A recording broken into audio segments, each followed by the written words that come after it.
profundizar un poco sobre este tema, vamos a tener a Johnny Angulo, trabajador de Petroecuador, especialista en tecnología, operador de plantas industriales, técnico líder, 25 años trabajando en esa empresa del Estado. Buenas noches, Johnny. Gabriel.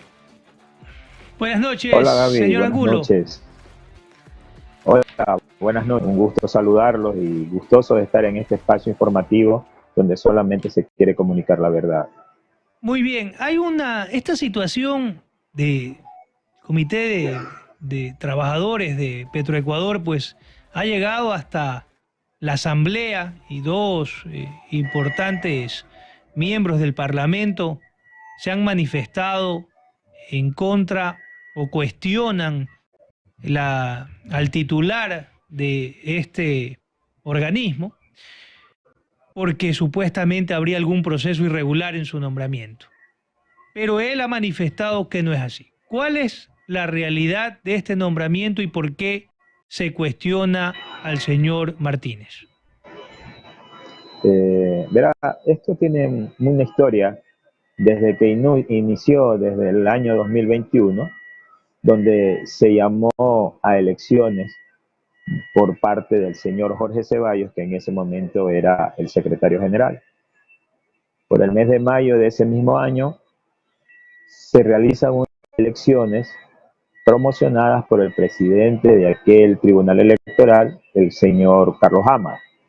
Este señor, obviamente, unido a los pensamientos del señor Wilson Martínez, y lo ratifico, el señor Wilson Martínez y Carlos Hama, planificaron unas elecciones que para mí son la democracia más baja que existió.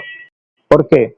Se eliminó la competencia y quedó el señor Wilson Martínez como el único candidato. O sea, en un universo que en ese momento éramos 4.800 trabajadores aprobados en el CETRAPET, no había candidato que el señor Wilson Martínez. Desde ahí comienza la negativa. ¿Qué es lo que pasa? Durante el proceso de calificación, el artículo 43 de nuestros indica que todo trabajador que aspira a ser candidato debe tener el 15% de firmas para poder aspirar a ser candidato a la general. Yo logré tener 1.234 firmas a nivel nacional, o sea, estoy hablando de la ciudad de Guayas, Esmeraldas, Oriente y todas las latitudes del país. Estas mitos firmas me habilitaban. El Tribunal Electoral consigue eliminarme 372, quedo con 872, que igual me habilitaban con el universo de trabajadores en ese momento constaban registrados en la organización. ¿Qué es lo que pasa? El señor Hama, en vez de asumir el universo de trabajadores que existían dentro de la organización, acoge el total de los trabajadores existentes en Petroecuador. Porque esto es un asunto importante. En ese momento se marcaba la fusión de Petroamazonas con Petroecuador. Entonces, eso significa que la organización, en este caso CETRAPET, tiene que ir asumiendo de a poco a cada uno de los trabajadores que pertenecían al EXEPAN, que era el Comité de Empresas de Petroamazonas. Para la fecha habían 4.800 aproximadamente trabajadores y que esas 872 firmas, que eran las que me habilitaban, tranquilamente cumplía con la normativa del artículo 43 de nuestro estatuto. Ese fue mi sustentación para poder yo establecer mi acción de protección para que permitieran a mí participar. Una acción de protección que se originó por el 14 de junio del 2021 mismo y que recién, después de un año y más, se resuelve este 5 de enero de este año. Entonces, la instancia se pierde, pasamos a segunda instancia, el Tribunal Provincial de Esmeralda acoge mi pedido y da a favor.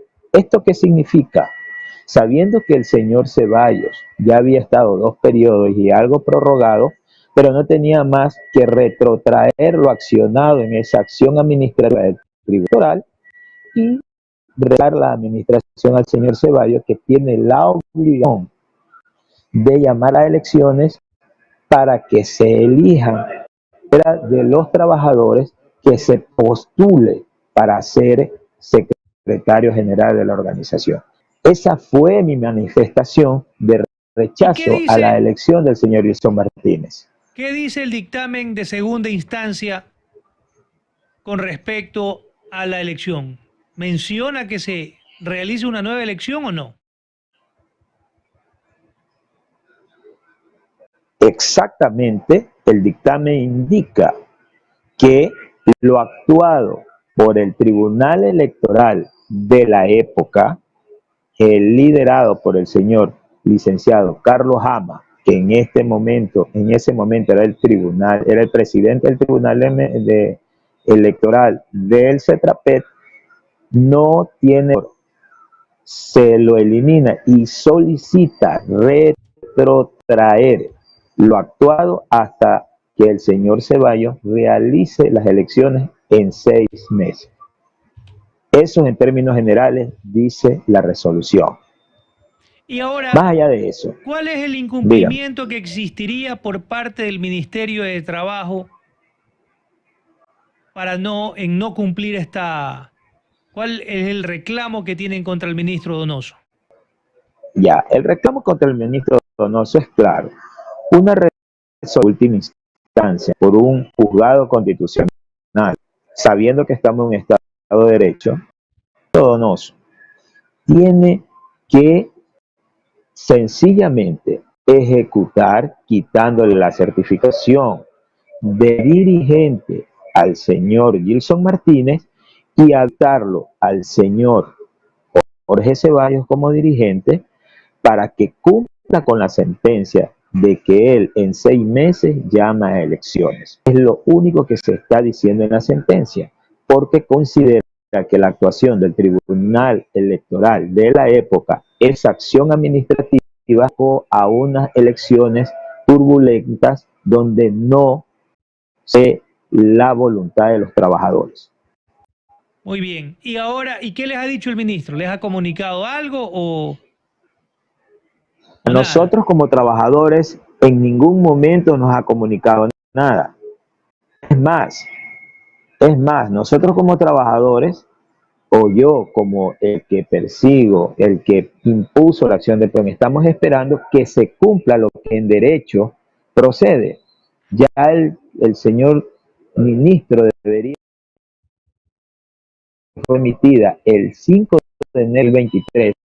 Ya estamos en 2020, en abril de 2027 y ya para cerrar este mes. Y no cumple una acción de protección que por ley, por las garantías constitucionales, se deben resolver en 30 días. Y ese es el pedido que yo, como afectado en aquel momento, como procurador de esa acción de protección, solicitamos para que inmediatamente, lo más pronto posible, el Comité de Empresas y Trabajadores llame a elección y llegue una dirigencia ratificada y certificada por los trabajadores, en este caso por todos los trabajadores a nivel nacional. Si el señor Martínez considera él que ha hecho un buen trabajo, creo yo que no habrá ningún problema para que él se vuelva a postular. El problema es que el señor Martínez no puede postularse de nuevo, que ha estado ya casi cumplir 2 años y no y sepa que pueda llegar. Muy bien, le agradecemos al ingeniero Angulo y vamos a estar pendientes de lo que suceda en esta situación del sindicato de Petroecuador y su representante. Agradecido yo por su espacio. Espero próximamente volver a estar en este espacio donde todos los ecuatorianos tenemos la forma de dar una versión directa y veraz. Muchas gracias. Muy amable, hasta luego.